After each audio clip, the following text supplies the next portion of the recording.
అందంగానే ఉన్నాడు రాముడు. అప్పుడు రామాయణ కాలంలో హనుమంతుడు రాముని రూపాన్ని వర్ణిస్తాడు. అంటే యునిక్.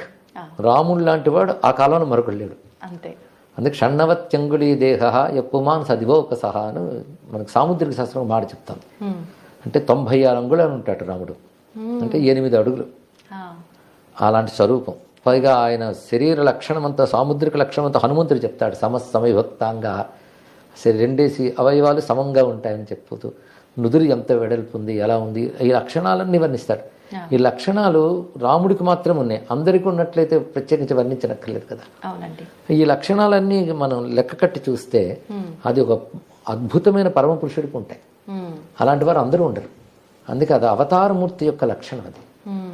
అందుకే రాముడిని అప్రాకృత దివ్యమంగళ విగ్రహ అంటారు. రాముడి కానీ కృష్ణుడు కానీ ఇద్దరిని. అంటే చూడ్డానికి మానవ రూపంలో కనబడుతున్న వాళ్ళ దివ్యమంగళ విగ్రహం వారిది. అందుకే దేవతలు కూడా ధ్యానించే మూర్తి. దేవతలు మనుషుల్ని ధ్యానించరు, ఎందుకంటే మనుషుల శరీరాలు